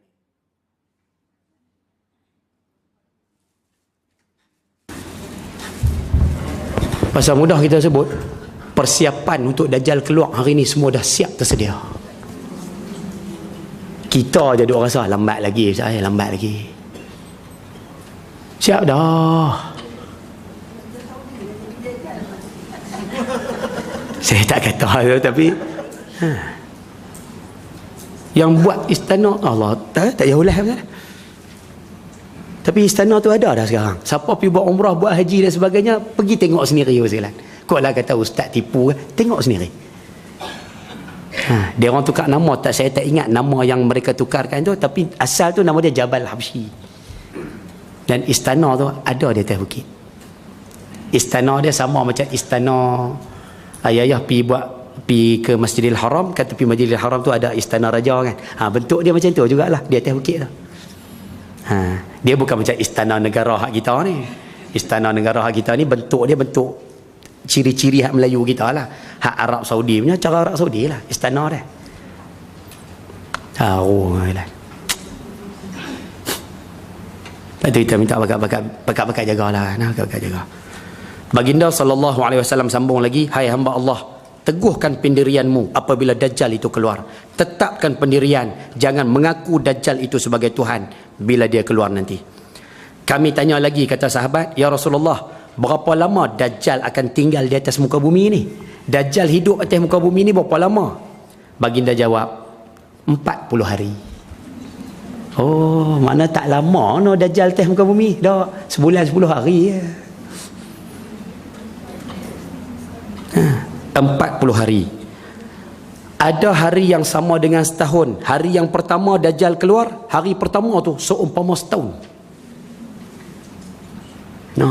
Maksud dia panjang hari yang pertama tu seumpama setahun. Ada hari yang sama dengan sebulan. Hari kedua sehari sama panjang macam sebulan. Hari yang ketiga sama panjang seperti seminggu. Hari yang keempat sama seumpama hari biasa. Yang ni pun dibahaskan oleh alim ulama kita. Apa maksud sehari macam setahun, sehari macam sebulan, sehari macam seminggu, sehari macam hari biasa. Baik, saya sebut beberapa pandangan cepat-cepat. Ada pandangan yang mengatakan sehari macam setahun tu, ada yang mengatakan Dajjal ni menguasai teknologi atas muka bumi ni. Menguasai teknologi. Jadi antara benda yang dia buat, dia jadikan dunia kita ni siang setahun.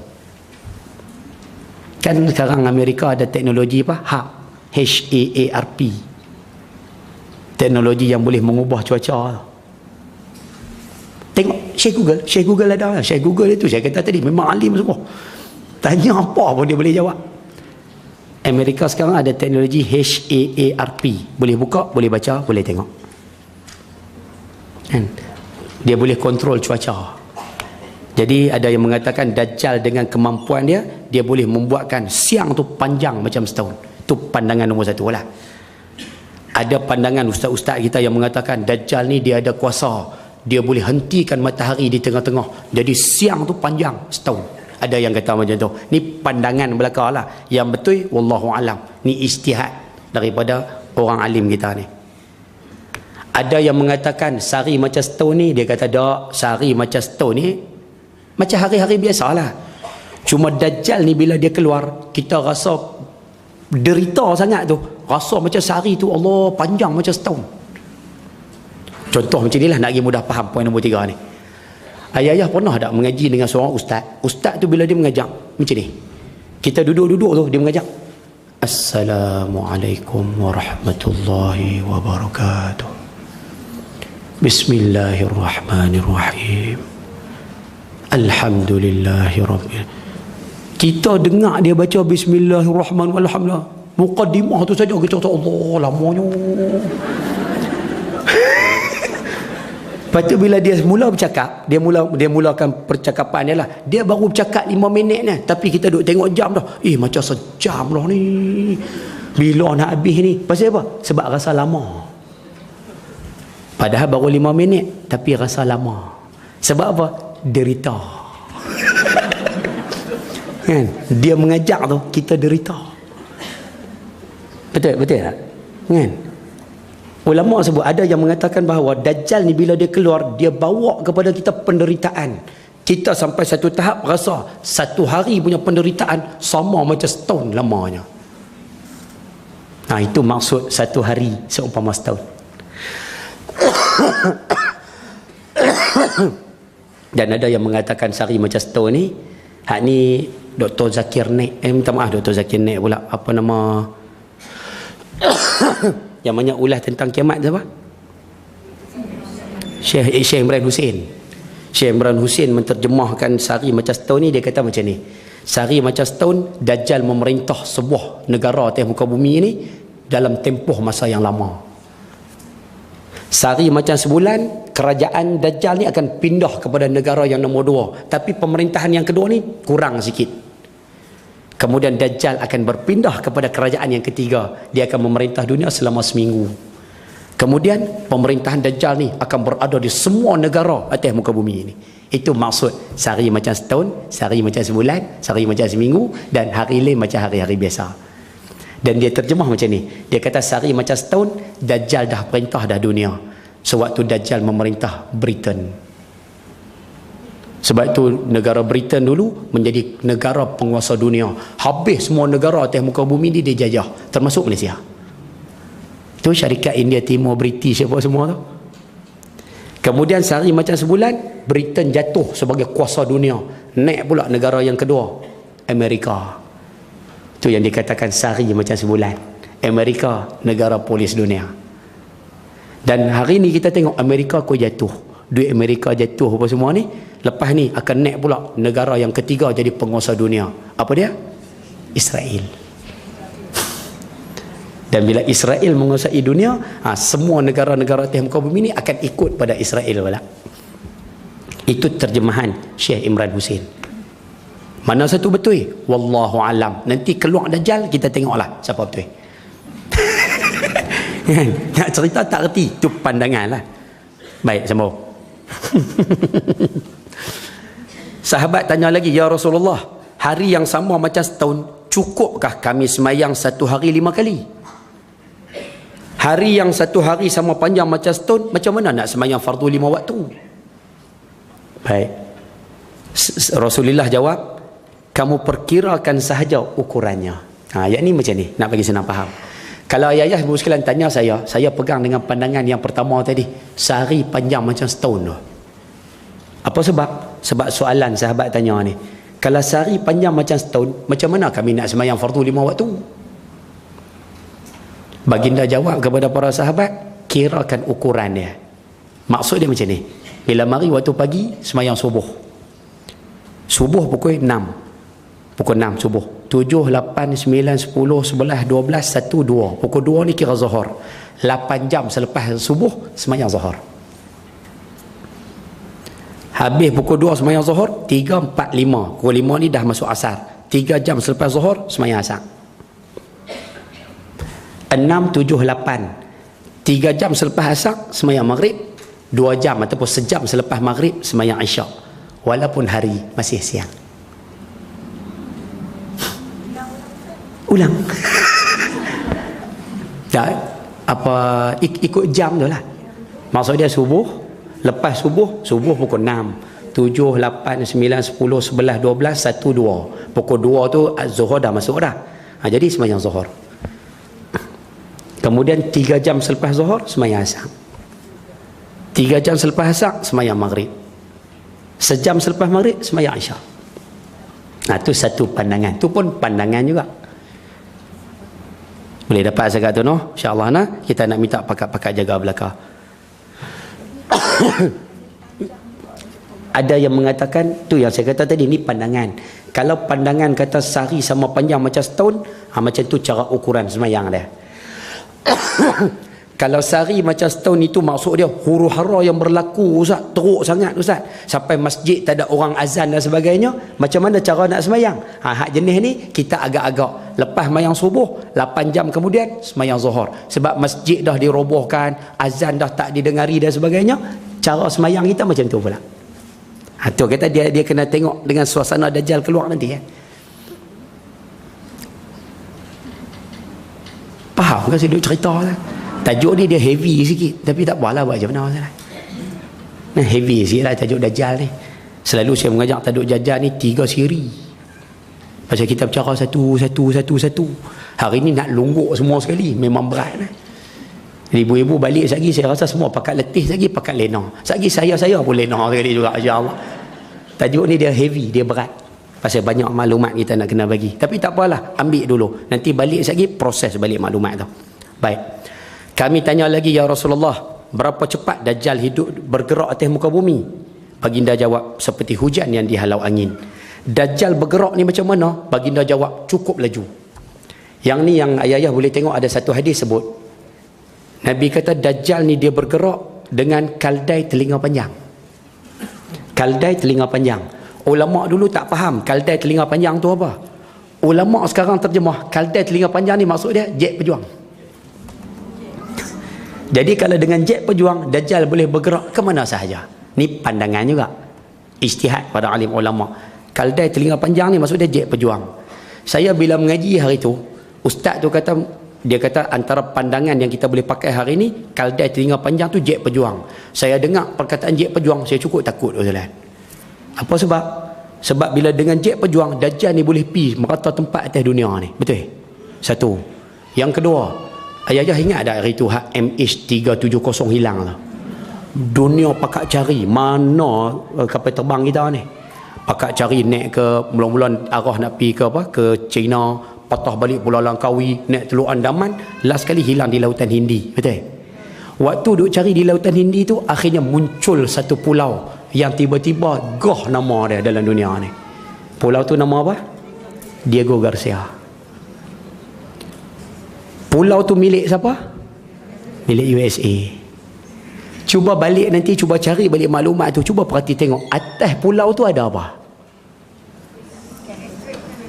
Jawapan paling mudah, selain daripada ada beberapa alat ketenteraan, yang paling utama sekali ada landasan kapal terbang tentera. Apa tujuan landasan kapal terbang tentera dibina di atas pulau yang tak ada apa tu?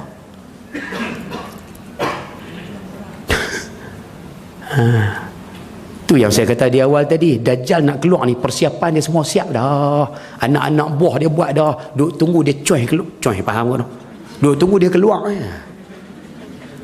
Kita je hari ni duk kalut dengan artis, duk kalut dengan benda-benda seronok, duk kira nak enjoy, duk kira nak cari reta lagi. Bukan salah cari reta, tapi sampai cari reta sampai lupa akhirat. Oh, kacau. Padahal hamba Allah ni nak keluar dah.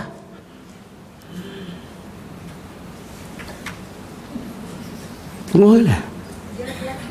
Ya? Oh, dia laki-laki. Tak, Dajjal ni laki-laki. Dia laki-laki ke lah.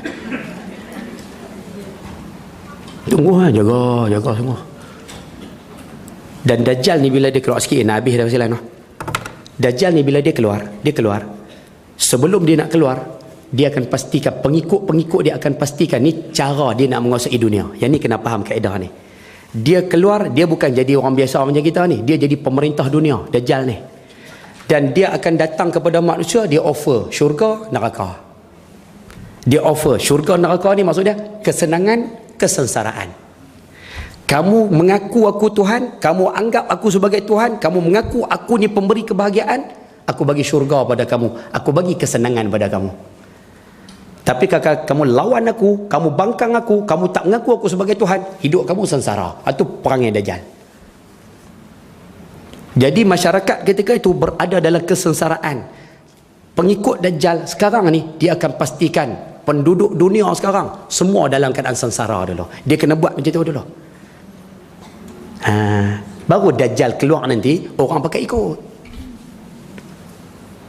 Dan sekarang ni anak-anak buah dia dalam proses nak bagi penduduk dunia sengsara. Dan di antara benda yang cepat membuatkan orang sengsara, isu kita sebut makanan. Sebab itu nanti kita akan tengok Dajjal, pengikut Dajjal, dia akan bagi apa penduduk dunia ni susah mendapat makan. Yang tu dulu. Dia akan bagi masyarakat dunia ni susah dengan isu makanan. Sebab itu kalau Yayah tanya saya, tu kata kalau saya sebut takut jadi kontroversi. Kan? Tapi setakat ni kita buat kajian sikit-sikit ni sekalian. Saya sebut tapi jangan ambil, jangan simpan dalam hati nah. Saya sebut pakat-pakat fikir aja dulu. Sebab tu kalau orang tanya saya tentang isu perjanjian yang dibuat baru-baru ni, awaklah nak bersaing dengan orang bukan Islam pun tak lepas. Ni syarikat-syarikat besar lagi teruk kita. Dan saya bukan nak bicara tentang isu apa-apa, tapi kita nak sebut kaitan dengan Dajjal lah. Jadi bila masyarakat jadi susah, Allahu Akbar, susah sampai makan susah, dah projek tak dapat susah, keluarga nak kena sara, yang ni barang mahal, yang ni nak kena beli, yang ni nak, akhirnya masyarakat jadi tertekan. Sampai satu tahap makanan pun tertekan ketika tu. Sebab itu Nabi sebut akhir zaman kamu akan tengok orang yang bangkang Dajjal, dia akan lapar. Siapa lawan Dajjal, lapar. Sampai Nabi sebut pada sahabat, Nabi kata kamu akan tengok orang Islam yang lapar ni, dia akan berzikir apa la ilaha illallah, dia akan berzikir subhanallah, dia akan beristighfar astaghfirullahalazim, dia akan bertahmid, dia akan sebutlah zikir tu. Sahabat tanya, ya Rasulullah, adakah zikir yang mereka baca tu mengenyangkan orang Islam? Adakah mereka duk zikir tu perut mereka jadi kenyang? Nabi kata dah. Zikir mereka itu yang mereka baca tu akan membuatkan hati mereka sabar menghadapi ujian lapar tu. Sebab itu ayah-ayah ibu-ibu kalau boleh mulai hari ni praktis puasa.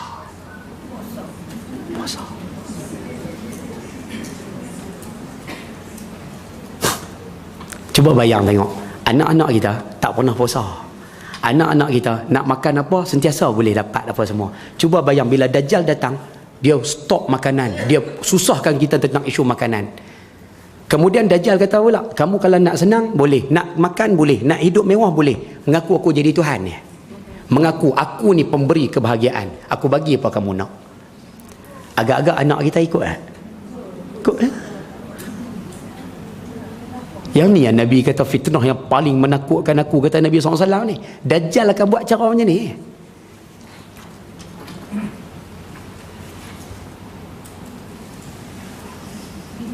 Faham ke saya duk cerita? Tunggu kan. Kalau Yayah rasa tak apa setuju, ni poin yang terakhir sebagai penutup, cuba tengok. Nabi SAW bersabda, Dajjal akan datang pada satu kaum. Nak berhenti dah jalan syukur dah. Sekali ada Ustaz Dusuki pula kan. Dajjal akan datang pada satu kaum, menyeru mereka.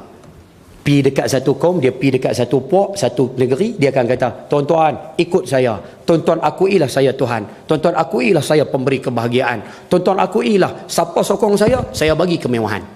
Baik. Bila dia pergi ke satu tempat tersebut, lalu tempat tersebut percaya kepadanya, memperkenankan seruan Dajjal tersebut, Nabi kata ketika itu kamu akan tengok Diperintahkan langit menurunkan hujan, hujan turun. Diperintahkan bumi menumbuhkan, lalu tumbuh tanam-tanaman. Di waktu petang, ternakan mereka pulang lebih gemuk daripada biasa. Mana-mana tempat kan tadi dia akan buat bagi semua susah dulu, lepas tu Dajjal pergi. Tuan-tuan nak hidup senang? Boleh. Tuan-tuan mengaku saya ni pemberi kebahagiaan. Saya saja boleh bagi kebahagiaan pada tuan-tuan. Pok-pok tu pun kata, betul, kamulah yang boleh bagi kebahagiaan pada kami, kamulah yang bagi kesenangan pada kami. Akhirnya bila kaum itu mengaku macam tu, dia akan perintahkan langit turun hujan. Maksud dia apa? Dia kan pemimpin dunia. Dia panggil lah JKR, mai buat jalan di sini. Dia panggil kementerian sekian-sekian buat bangunan di sini. Kementerian Pendidikan buat sekolah di sini. Kementerian Bola dan Sukan buat futsal di sini. Jadi tempat tu akan jadi mewah, hebat, gah.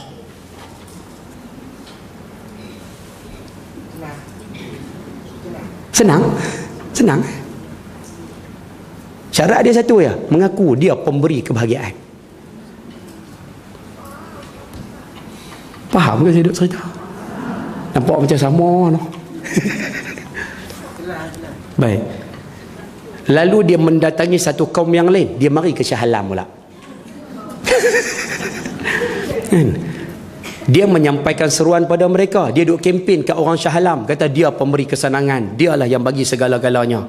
Tetapi orang kaum itu menolak seruan mereka. Tapi orang Shah Alam lawan pasal kenal Dajjal. Nampak dengan mata satu, tahu siapa ikut Dajjal syirik, siapa ikut Dajjal neraka Allah. Tahu pasal mengaji hari ni tajuk Dajjal.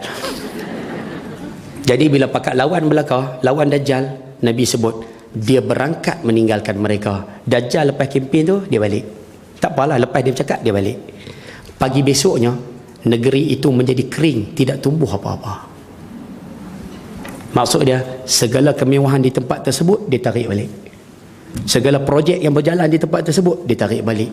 Apa benda kenikmatan, kemudahan yang dia bagi pada tempat tersebut dia tarik balik. Dan yang lebih menakutkan, kekayaan mereka licin tandus. Kekayaan yang ada di tempat tersebut licin tandus. Yang inilah yang ulama terjemahkan sebagai tempat yang mana bangkang Dajjal akan musnahkan.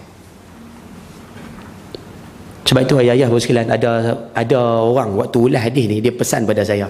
Dia kata kalau kita nak tengok tempat yang lawan Dajjal, nak tengok tempat yang lawan Dajjal, dia kata tengok tempat yang kena kesan peperangan sekarang ni. Macam itulah tempat yang lawan Dajjal. Tengok Palestin, tengok Syria, tengok bangunan-bangunan Nepal tu. Macam tu lah. Tempat yang lawan Dajjal dia akan jadi macam tu. Itu maksud kekayaan mereka licin tandus. Sokong Dajjal bahagia, tapi neraka Tuhan.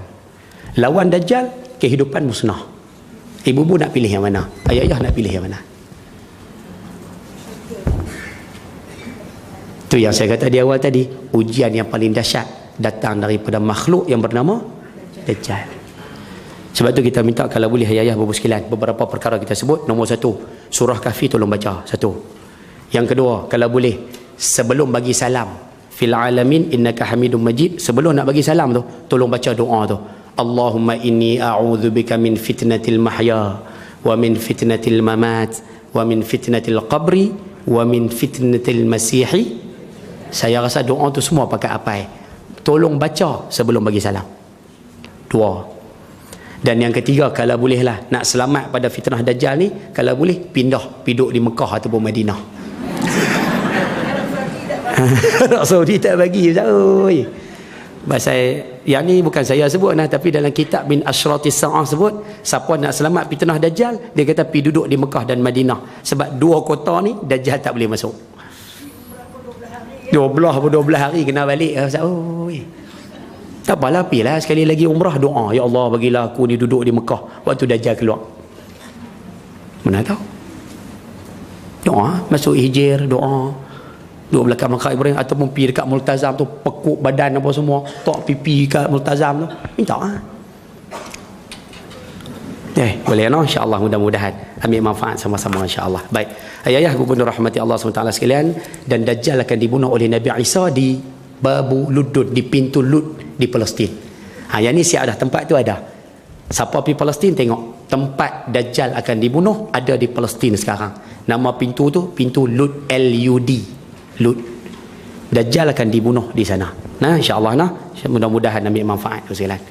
Baik, ayah-ayah ibu bunda rahmati Allah SWT sekalian, selesai noh. Saya nak lari tajuk sikit boleh lah, satu ya sebagai penutup. Boleh tak ayah-ayah ibu bunda sekalian yang mengaji hari ni, ni tajuk Dajjal selesailah. Dajjal mati, Nabi Isa perintah dunia dengan Imam Mahdi, lepas daripada tu baru berlaku kiamat. Yang kehancuran apa semua itulah selesai. Sebagai penutup, ayah-ayah ibu-ibu sekalian yang ada yang mengaji hari ni, boleh tak saya minta tolong? Ayah-ayah sebelum nak tidur, boleh tak pakat-pakat ambil wudu? Boleh tak? Nah, kita minta sekali lagi nah. Ayah-ayah ibu sekalian bila nak tidur malam, kalau boleh pastikan ambil wudu ataupun ayat semayang. Siapa yang boleh ambil penuh dengan lengkap, wajib dan juga sunat, silakan. Siapa yang rasa payah Zai, sejuk malam-malam Zai, kalau siapa yang payah sangat, kita minta ambil cebok satu. Cebok tu gayung. Ambil gayung satu, tuang di atas tangan tu, basuh muka. Tak apalah, ni jenis hak segan macam saya, yang malas macam saya ni lah. Tuang atas tangan, basuh muka terus. Tak payah komok sunat. Boh, sapu muka, dia dah nak tidur ni. Boh di tangan, sapu kepala sekali, basuh kaki. Kemudian lompat masuk tidur. Jangan lompat lah, masuk elok-elok. Nah, cuma kita minta kalau boleh nak tidur, ambil wudu. Apa sebab Ustaz? Banyak dalil-dalil hadis dan sebagainya, saya ambil satu sudah. Baginda bersabda, al-mar'u kama tanam kadzalika tamut. Manusia ni macam mana cara dia tidur, macam tu nanti cara dia mati. Kalau kata dia tidur malam, dia sempat istighfar, sempat bertaubat, sempat minta ampun, sempat dia selesaikan wirid-wirid dia tidur dalam keadaan zikir, dia berwudu, insya-Allah mudah-mudahan dia mati pun macam tu juga. Boleh noh? Nah, mudah-mudahan. Tapi kalau kata dia tidur malam Ustaz, apa pun dia tak baca Ustaz, tarik-tarik bantai, lena. Habis-habis tengok cerita TV Samarinda tu. Kan? Tengok duk menangis apa sikit, frah-frah tarik bantal lena. Wirid tak baca, istighfar dak, doa pun tak baca, minta ampun pun tidak, wuduk pun tidak. Takut-takut nanti dia mati pun macam tu juga. Boleh kan? Insya-Allah nak pakai ambil wuduk. Ustaz, satu soalan boleh Ustaz? Satu soalan. Apa dia? Kami ambil wuduk dah, okey? Saya tanya no. Lepas tu saya jawab. Tak apalah. Saya ambil wuduk dah Ustaz, okey? Kemudian lepas ambil wuduk, saya naik atas katil nak tidur. Suami dia pegang pula dah Ustaz, oi. Kan? Dia sentuh ke, dia cubit ke, ataupun kami orang lelaki-lelaki naik atas katil, isteri dia tampak pula Ustaz, oi. Jadi wuduk kami tu batal lah. Jadi kami nak kena turun balik pergi ke bilik air ambil wuduk sekali lagi ke Ustaz? Nak ambil sekali lagi? Jawabnya tak payah. Ayah-ayah, ibu-ibu bila dah duduk atas katil, isteri dia cubit ke, dia tampak ke, ataupun dia tendang kita bagi jatuh katil ke apa ke, kan? Kira wuduk tak batal lah, kira halal lah, kira tak batal lah. Boleh no? Tak payah ambil wuduk lain, tak payah. Betul Ustaz? Betul. Tak payah ambil wuduk dah. Kira halal lah, tidur terus lah. Kalau lah ayah-ayah naik atas katil, isteri sentuh, turun pergi ambil wuduk. Sagi naik balik, isteri dakak, turun. Oh, kalau dia ulang ambil wuduk tu, pukul 3 tak lena ya Ustaz. Boleh kono, yang tu pun kena bagi tahu juga tu. Boleh faham tu no? Insya-Allah nah, mudah-mudahan jadikan dia amalan dalam kehidupan kita insya-Allah. Jadi saya ucapkan jutaan terima kasih banyak-banyak atas jemputan ke Masjid Negeri Shah Alam. Terima kasih atas jemputan. Masjid yang paling menggerunkan saya, masjid ni lah. Kan? Sebab orang-orang di sini, orang-orang di Shah Alam, kami duduk di Pulau Pinang, kami cukup menghormati orang-orang di Shah Alam ni. Sebab pengajian yang cukup banyak, sambutan majlis ilmu yang cukup hebat. Jadi saya cukup berbangga hari ini dapat bersama dengan orang-orang yang cukup baik ni. Nah, terima kasih banyak-banyak atas jemputan.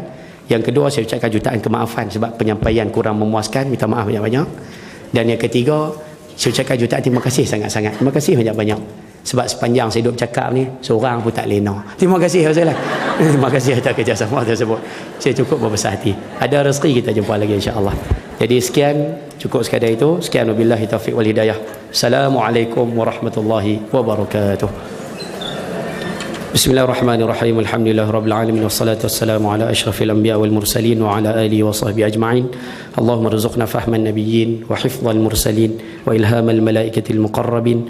Allahumma ighfir lana dhunubana wal walidina warhamhum kama rabbawna shighara wa li jami'il muslimin wal muslimat wal mu'minina wal mu'minat bi rahmatika ya arhamar rahimin. Walhamdulillahirabbil alamin.